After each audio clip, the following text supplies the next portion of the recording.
Mahomes looks to throw it. Pump faking right side. He wants it. A comeback cut. It is caught by Kelsey. Touchdown! Kansas City. The game is over. The Kansas City Chiefs are champions.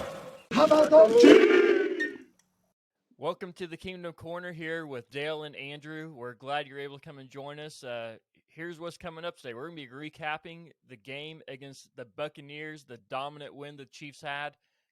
Might have even been closer or maybe not as close of a game as the score indicated. Then we'll also be jumping into the Raiders game coming up this Monday night. So you know what that means. It's Raider Week, Dale. Raider Week. Hated Raider Week. Hate the Raiders. That's right. That was part of our bloodline. You had to hate the Raiders growing up in Kansas City. So Yeah. If you don't hate the Raiders, can you even be a Chiefs fan? No, you can't. Yeah, I didn't think so either. So, man, there's a lot of things that the Chiefs did well this past Sunday. So, a lot of people didn't expect them to win in the way they did. As you probably saw, the line started with the Chiefs, as a 2-point favorite to 1.5-point favorite, and then it moved to the Bucs being a 2-point favorite. Yeah, and so a lot of it has to do with how many people are betting on the Bucs. I guess a lot of people were betting on the Bucs, but the Chiefs showed up. That's right, and I think the score is a lot closer than the game might have even been. So yeah, I would say so. I think you kind of let off on some of that. You don't play as tight coverage, and you're not maybe sending as many blitzes. You just don't want to get beat over the top and let them get those big plays and come back real fast. So you want to make them work for it, and I think that's what the defense did, made them work for it. Yep, absolutely. So we'll start with the offense part of the game, but the offense scored 40 seconds into the game. So it didn't take long for them to get points on the board, and that was thanks in part to a special teams turnover, which I guess maybe we should start there since the special teams, kicked the game off for us. Yeah, you said it right there.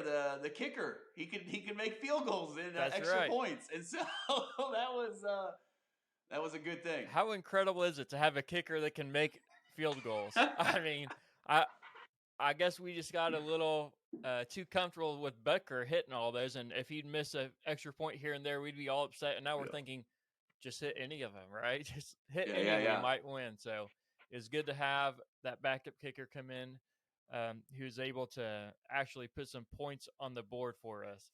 So that was good to see. Matthew Wright was his name. So not sure where the Chiefs got him from, but glad that they were able to get someone who can get some points. Yeah, and I'm sure he watched the Colts game and saw our guy Amendola. Missed several, and then probably saw Twitter and how upset people were, and so. But it's also encouraging to see Butker trying. He was trying to go for that game, and so just didn't feel right, which is good. I think we were going to handle business, and so the hindsight is always good, to look back and like, okay, we didn't need him, and so. Yeah, but what about this? There is one part of the special teams that the Buccaneers did shut out. We had the AFC Special Teams Player of the Week in Tommy Townsend the week before, and they basically shut him out. Tommy Townsend only had one punt, so I mean, I'll take that kind of shutout, and I think Tommy will too. So. Oh yeah, I think he's what was it? I think you tweeted out 52 seconds left. He punted the ball, and so. Yeah, that's pretty good. That shows our offense was rolling and running, and it's just sports is a funny thing because you think like, man, we played like that against the Colts, we would have ran them out of the stadium by half. Yeah, but no doubt. It's just things were clicking, things were focused, and so it was good. It was good game. Yeah. So special teams got a turnover to start the game by. Elijah Lee, who got cut by the Chiefs, then signed to their practice squad, and then cut again, and then came back again. I mean, it was a crazy journey for him, and he's the one that caused that fumble, so that was really cool to see. Kansas City native, if I remember correct. Was it? I think Elijah Lee's from the Kansas City area, too. He is. I think he's from Blue Springs High School, the Wildcats. Yeah. And so, yeah, and so that's pretty neat to see, hometown kid coming through. Yeah.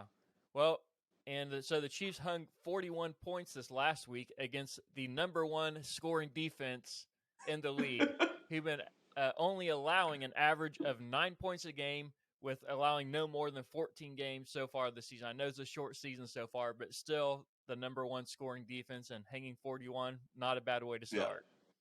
And I'm sure Shaq Barrett would like to have some of those words back he said. Yeah. So for those who might not heard, earlier in the week, Shaq Barrett, foolishly, not even sure why he would say such a thing, but foolishly just kind of said, oh yeah, we're going to have a coming out party against this offensive line, have our way and so forth. And I don't know if you saw his stat line. Did you see his stat line?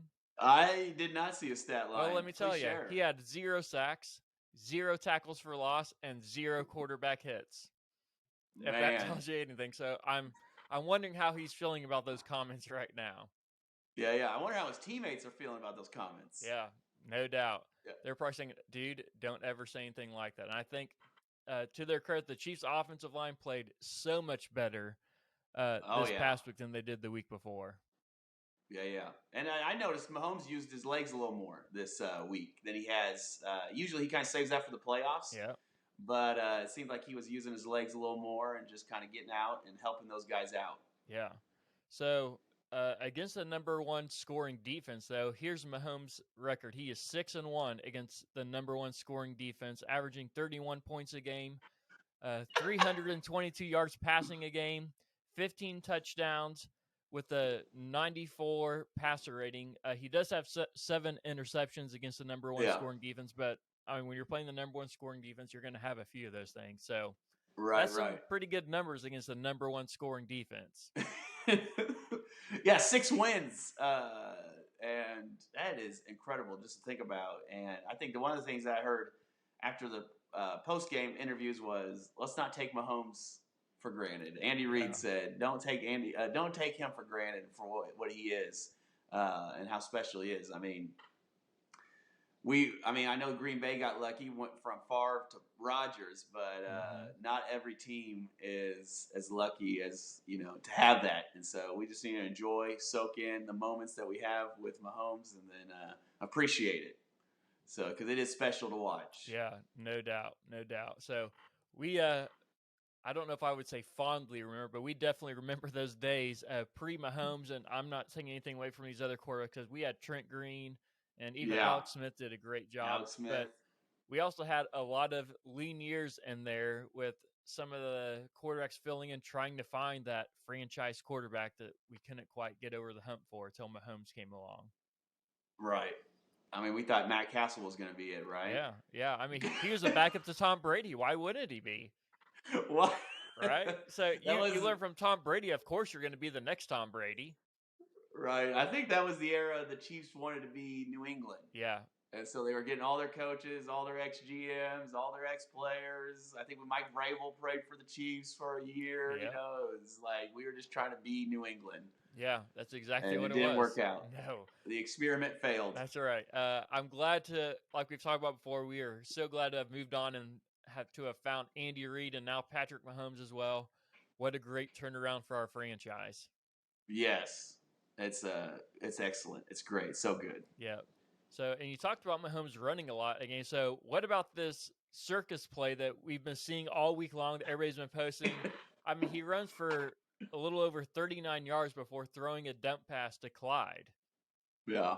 I think what the most impressive thing is, I played sports in high school and things like that, but sometimes when in those moments when you're running for your life and you're just his awareness of where the line of scrimmage is, his awareness where his other players are at is just, I think, just so impressive. And I love that the fact that some running quarterbacks, once they start running, that's it. I mean, they're not looking to pass the ball. But he is still, while he is running, he is still looking for someone for an easy touchdown. And so that's great. It's just so cool to watch. Yeah, I heard him say after the game, he said something along the lines of, I was actually planning on running it in, and then I saw that alley closed really quickly, and I saw Clyde slip out the back, and so I just dumped it over. So the fact that he's able to process all that so quickly, not just in a game, in an NFL primetime game, is incredible. Most guys can't do that and process it that quick in a backyard pickup game, let alone an NFL game. It's like Chris Collinsworth commentator for the game said, he was like, it looks like some dad out here playing in their backyard with a bunch of kids. The dad just dominating them and, acting like he's a D1 prospect against his 7-year-olds. And I mean, that's, not any disrespect to any other NFL player, but Patrick Mahomes is just something special. Yes. Yes, he is. Well, and even this, I don't know if you saw this, but Tyreek Hill even has something positive to say about Patrick Mahomes this week. I did. I saw that last night on Twitter. So that's pretty impressive. He knew. I mean, I think he's having a good year. He is. But yeah. Yeah.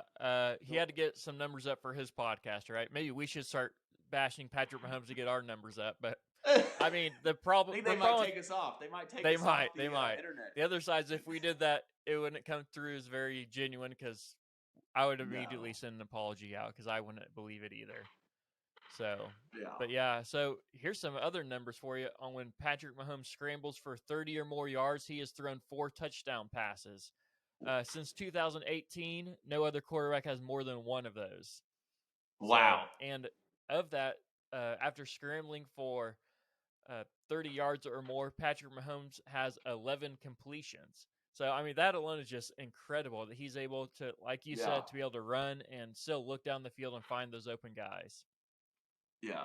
If some 300-pounder guy that could run a 4.5 was chasing me, I don't think I'd be thinking about much than trying to save my life. I think if he was chasing me, I would just be running for the sideline. Like, dude, you got me. You got me. Don't touch me. Don't do it. Right. Yeah. Well, I think Peyton Manning would just fall to the ground in the fetal position. So. He wasn't much of a runner. When he did, he looked kind of awkward doing it. Yeah. So nothing. No, shout at Peyton. Love Peyton. Love Peyton. Yeah. So, great guy. I liked him better before he went to the Broncos, but still a great guy. But yeah. But talk about great throws too. There's one play. Is on the 3rd down, and the Chiefs are trying to convert, and Mahomes is scrambling out, and as he is being tackled for a sack, he's somehow strong enough to lob a pass over to Juju. And I don't know if you saw that. I'm sure you did, but how many other quarterbacks have the strength to even get the ball out in that moment? And not only get it out, but to complete it. Maybe 2. Yeah. Josh Allen might be able to. Aaron Rodgers and Josh Allen. Yep. Josh Allen has incredible arms, incredibly big, strong guy. Yeah. But, I mean, I will say that when he threw that up, it was kind of lofting up there a little bit in the air, and I thought, oh, no. Please, Jesus, that's what I don't thought make too. this ball be intercepted. I mean, I started praying right then. So, but Jesus answers prayers, though, so it was completed. Yeah, I think what was is interesting or to be reminded. I know that was early in the game, but that's huge because to get in that, I mean, that could switch momentum. That could switch so much. I mean, that could just keep the Tampa Bay in the game just a little longer. And so to be able to do that early, I think, is so good and so crucial. I know we kind of forget about those plays early on in the game, but I think that you bring up a great point. Him being able to do that and keep the drive moving because it was 3rd down. To be able to keep the drive moving and to end up getting 7 points is so crucial. Yeah, it is for sure. Yeah. And I mean, what about our defense? Our defense has been showing up this year, so I'm glad to see that they're holding Tom Brady and the Bucs. I mean, they scored 31 points, but I'm going to say at least one of those touchdowns is just a garbage time touchdown. Yeah, definitely garbage time. I think we're still concerned about the passing game. Yeah. Because I know our run defense is excellent. I think they had, I don't remember what Leonard had, but it was not maybe 0 yards, -3 yards or something. But the problem is the Chiefs are going to have leads quite often. And so that's going to make the other offense throw the ball a lot more. So we need to figure out the passing game. And so, we'll see. Hopefully they'll get it together. I have full faith. I feel like Spags' defense is kind of like Andy Reid's offense. It just gets stronger and stronger as the year goes on. Yeah. And I know Spags has talked about that. Like, we're at learning a lot, and then we put more and more in, and hopefully it'll work out. So So to follow up your point, to just fill in those gaps, the Bucs had a total of 3 yards rushing in that game. Leonard Fournette had -3. So oh wow, yeah, not a good game for rushing, but the Buccaneers only rushed the ball 6 times, only 6 attempts, which is the second lowest attempts in NFL history. Well, how many times did Tom Brady throw the ball then? Did he throw it over? He threw it 52 times. Wow. Yeah, so 45 years old, throwing the ball 52 for times. For comparison, Patrick Mahomes only threw it 37 times. So, I would say the average game is somewhere in the 30s. If you're throwing it over 40, you're throwing it a lot. So, Brady had 52 passing attempts. So, at this point in time, the Chiefs' rush defense is number 1 in the NFL. Yeah. So, pretty stout. And we'll talk more about that as we look into this next game as well against the Raiders. But just to finish up this game here, what about this? L'Jarius Sneed. Any thoughts on him? Come on, let's go. I know, my guy. Yeah. I feel like he reminds me of Marcus Peters. Yeah. And in the sense that he is going to make big plays throughout the game, but he is going to get burned on plays. And so I just think it's kind of like that. You just got to understand, like, he's going to get beat in the coverage, but he is going to make big tackles. He's going to show up big times. And so I just love his development. I love seeing him play like that. And so, and also kind of like Jalen Ramsey. Jalen Ramsey reminds me of that too. Just a little bit, maybe not as physical as Jalen Ramsey, but just where Jalen's going to take risk, but there's going to be times where he's going to get burned. And so I think that's Sneed, where he's going to come and blitz the quarterback, which I think he does a fantastic job at doing. Yeah. And then, forced a fumble. And so on Tom Brady, the GOAT. And so, but there was, I think, a couple times Allen got the better of Sneed in the end zone. Yeah. So yeah. Those are my thoughts on Sneed. I think Sneed might be the best blitzing cornerback in the NFL. I mean, his win rate at blitzing is incredible. He has, I don't know, I don't have it in front of me here, but at least 2, maybe even 3 sacks this season on blitzes. So I don't know what the other numbers are, especially in comparison with the amount of times that people blitz, but that's some pretty good numbers for a cornerback. So the other thing that kind of surprised me about the game, I guess it shouldn't surprise me. The NFL refs never surprise me anymore. But but there's this pass to the back of the end zone by Tom Brady, and Thornhill comes through and lights the guy up in the back. Oh, yeah. They throw a penalty for unnecessary roughness. I'm just curious, what is the defender even supposed to do in that situation? Because if he sits back and waits for that ball to get there, it's a touchdown if they complete it. Right. And I don't think he came early. Nope. He didn't come early. He didn't lead with his head. Nope. I felt like it was a good, clean play. But I guess the only thing I could think would be the defensive receiver. So I mean, maybe he has to come down on the ground because he was still in the air. I don't know. That's the one thing probably drives me most crazy about the NFL is the not just referees, but there's no explanation after the game. And if they do get the explanation, it's only like to the coaches or to the higher ups. And so, not saying that you could change plays, but just, hey, explain what were you thinking during that time. And I know they get grades by the NFL and things like that, but it's just like, and I think just for Thornhill, what's he supposed to do in the next situation? What could he have done better? And it needs to be like a learning process instead of like, well, that's unnecessary. Well, we're playing football and tackle football. Yeah. And so no doubt. Yeah. And it didn't look like Allen was looking for a flag. No, I think he's probably about as surprised as anybody. Yeah, he wasn't even looking for a flag or threw his hands up or anything. He kind of got up, and then once he saw the flag, he started clapping, but he wasn't even looking for a flag. So, yeah, it's pretty wild. Yeah, I mean, that kind of stuff just drives me crazy I guess they just want you to let the guy score a touchdown, and after he catches it, then try to break it up. But, I mean, who knows? That's just one of those things, I guess, that we'll have to deal with forever. So, but either way, overall, man, it was a great win by the Chiefs. It's good to see them in a dominant win against the Buccaneers. So here's the real question going forward that we have to answer, though.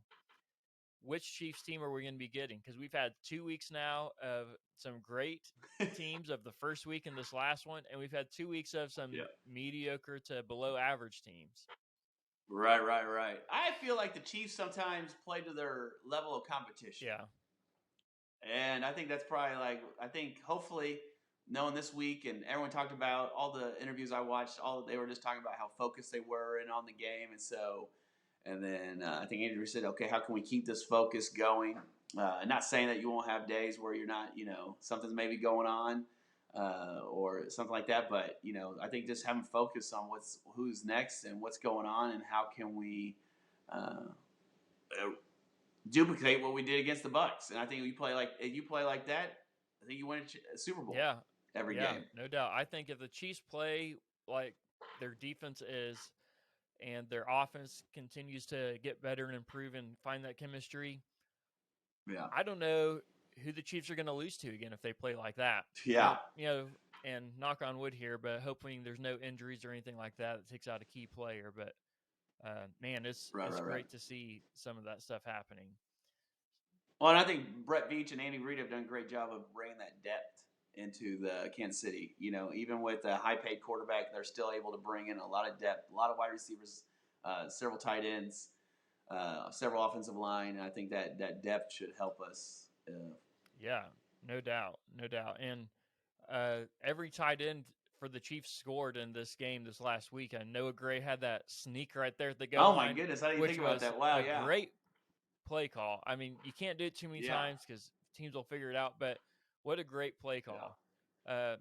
Well, that quarterback sneak, I think, they don't want to mess up Mahomes' knee again, or knock him out. But I think you can have Blake Bell or you can have Noah Gray or Travis Kelce run the sneak. And they're big bodies. Travis Kelce is a former high school quarterback. So, I mean, I think they could run that all the time and just let Mahomes be on the sideline. Yeah, I'm okay with that. I don't want to see Mahomes go down again like we did in that Broncos game.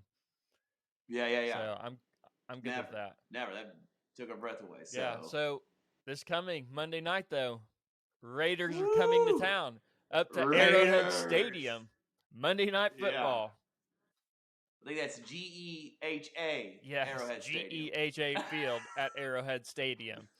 At Arrowhead Stadium. Longest name for a stadium ever. Okay. That's a topic for another time, but we have our thoughts on that for sure. I like the tradition of Arrowhead Stadium, and it'll probably just always be Arrowhead to me.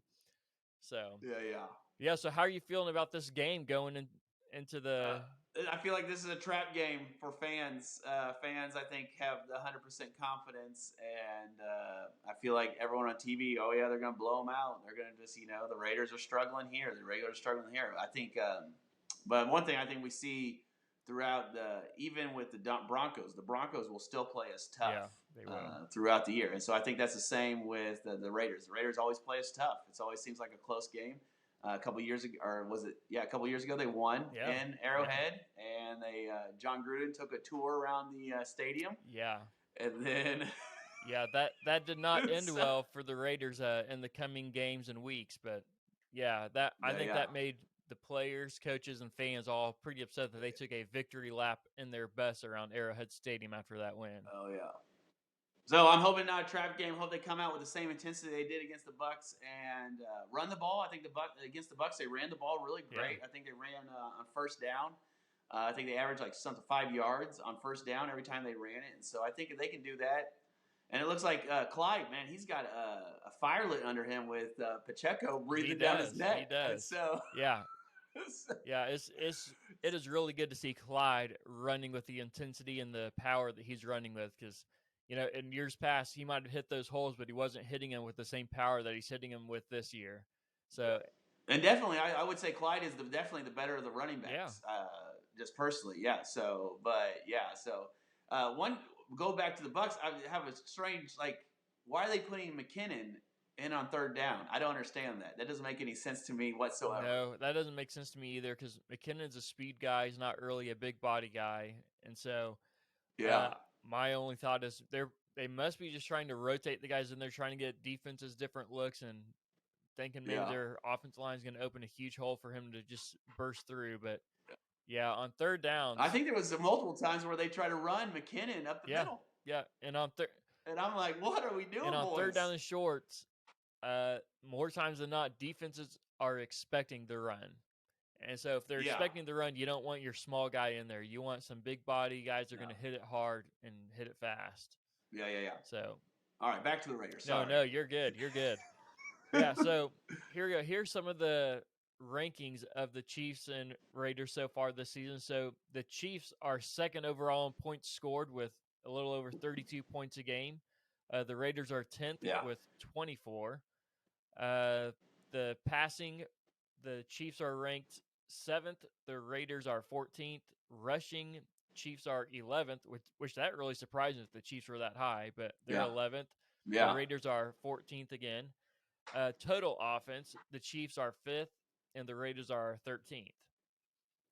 Okay. So as far as the defensive side, scoring defense, the Chiefs are 20th. So bottom of the pack here. Not super happy about that, but the Raiders are 23rd. Their defense has been pretty suspect this year. Passing defense, the Chiefs are 27th. So we kind of expected that. Yeah. Raiders are 22nd. Rushing defense, the Chiefs are first, as we mentioned earlier, allowing just a little under 66 yards a game. So, wow. For context, the team with the second best rushing defense is allowing a little over 73 yards a game. So we got about 8 yards difference between the two. Wow. Yeah, Raiders are 10th in rushing defense, and then total defense, Chiefs are 13th, Raiders are 22nd. Yeah. So yeah, I mean, I feel like the Raiders have underperformed so far. Yeah. In their games, and I know they got a big win here this past Sunday, but I mean that defense, that Max Crosby on the end, he's great, and they got a lot of defense guys. They got offensive guys, which I feel like Derek Carr is not what everyone thinks he is. Personally, I don't think you're not going to win a lot. You're not going to win a lot of games because of Derek Carr, but you can win with him. One analyst always says, and so I think you can win with him, but you're not going to win because of him. And I think that's really showing with the new Devontae Adams in there, and I mean you got weapons all over. So I don't know what's wrong with the Raiders' offense, but I hope they keep struggling. This week. I'm okay with them to continue their struggles for at least another few weeks for the Chiefs to be able to get past them. So, but yeah, like you mentioned, they have a lot of offensive weapons. They have Devontae Adams, they have Hunter Renfrow, maybe the best slot receiver in the NFL right now. They have Dan Waller, a huge tight end target who's big in the end zone. And so there's a lot for the Chiefs defense to stack up to this year. And then the running back, Josh Jacobs, he's not bad. He had a great rookie season, and he hasn't really performed up to that since then. But this last week, he had a great game. I think he had over 100 yards of rushing this last game. So he came to play this last game, and if they keep that up, it's going to be another challenge. So hopefully the Chiefs are up for the challenge. So, but here's what I'm thinking about the Chiefs too: is the Chiefs are so committed to stopping the run, which is I think is why they're giving up some of these plays over the top as well. Yeah, because they've kind of just decided. It seems like that they decided that you might be able to pass the ball on this, but you're not going to keep the ball out of Patrick Mahomes' hands. You're not going to be able to just run the ball and run the clock and not let us get the ball back to Patrick Mahomes. We'll take the shots over the top if that's what it takes, but we're not going to let you run the clock out and not give us a chance with Mahomes. Yeah. And so credit to, again, Breach and Andy Reid and Spags getting the players in there that are, Dunlap has been just fantastic. Chris Jones has been showing up more and more. Frank Clark, with that kid, the Greek kid. George Karlaftis. Haven't learned how to say his name yet. Yeah, haven't learned to say his name yet. Don't want to butcher it. He's been playing just great, and so I don't know why they're dropping him off in coverage sometimes and not just letting him run after the quarterback. And I know you're trying to trick people and things like that, but my goodness, the guy's a weapon. So let's use switching him out then for Nick Bolton. Coverage and bring a linebacker to rush the quarterback instead does not seem like a pretty smart move. Yeah. And we got to say, Nick Bolton's got to be a huge part of why the run defense is so good. And Willie Gay's not even on the field right now. So, my goodness, when he gets back fresh, he had a 4-week vacation. He'll be fresh and things like that. And so that's just wild to me that the team's playing good. So I think we'll be stronger by the end of the year when it counts. October, right? When it counts in October, or not October. Yeah. Sorry, January. Yeah. We'll be stronger in January. It is October now. We're in October already, so. Yeah. We'll be stronger in January. So we'll just get stronger and stronger each month. Yeah. Yeah. So, any matchups we have to watch for this game, or anything we have to do to pull this victory out? Yeah, we can't let Devontae Adams beat us, right? Derek Carr and Devontae Adams are eventually going to figure it out, and so I hope it's not this week. But yeah, I just think you can't let one guy beat us. I think that's probably the biggest thing. Don't let one guy beat us. Yeah, and I think the one part of the Raiders' offense that struggles the most is probably their offensive line, and so we need to start getting after the quarterback more. And so, as of this week, the person who has the best win rate when rushing the quarterback right now, do you know who it is? The Kansas City Chris Chiefs. Jones. Chris Jones Chris specifically. Jones. Okay. So he passed Aaron Donald this week as the best win rate when rushing the quarterback. So, oh my goodness. I mean, Chris Jones, he might not seem to some people like he's been doing a lot this year, but he's been winning and affecting the game a lot with his presence. Yeah. So I think the Raiders, their offensive line has had their struggles this year, and I think Chris Jones has got to dominate once again and got to get after Derek Carr, because most quarterbacks, not all, but a lot of quarterbacks, you get pressure on them and it affects them the rest of the game. And Derek Carr is for sure that way. As you point out, he's great at times, but he is not consistently great like some people think he is. And you get him rattled, especially on an offense that's already struggling to put up points and struggling to finish out games and win games. That is going to really affect them in their progress down the field. 100% for sure. Agree. We need pressure on the quarterback. That helps our pass. That helps our pass defense. Absolutely. And we get pressure. And like we said before, they're getting a lot more pressure this year than they have in years past. They're not necessarily always resulting in sacks, but they're at least getting more pressure, which is a positive sign. Yeah. And I think they will just continue to improve that as the season goes along. So, but we have to keep that up. If we don't get pressure on the quarterback, it's going to be a very long day, especially as we've discussed.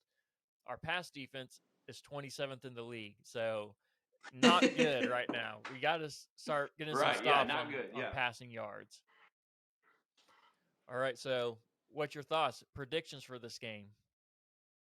Yeah, I think 45-21.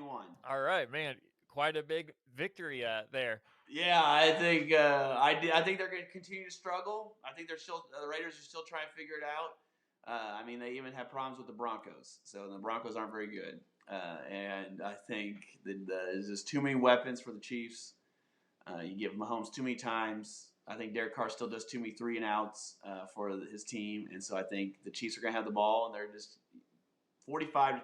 I mean, the best comparison with the Chiefs I think I've ever heard was as the Golden State Warriors. I think you blink, and you're down 21-3. In that game with Tampa Bay, I think Tampa Bay blinked. I think they were watching the field, and they looked up the scoreboard, and it was 21-3. And they say, "When the heck did that happen?"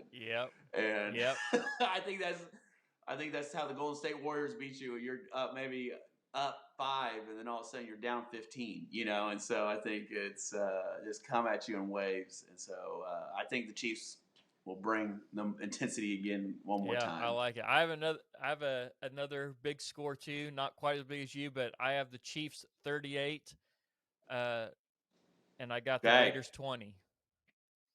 Yeah. So. All right. Hey, yeah, we're pretty close. So I'll take that too. I'll take that. Hey, I will say, last week we didn't quite get everything right in our score prediction, but we did get the 31 points right. It was just for the wrong team.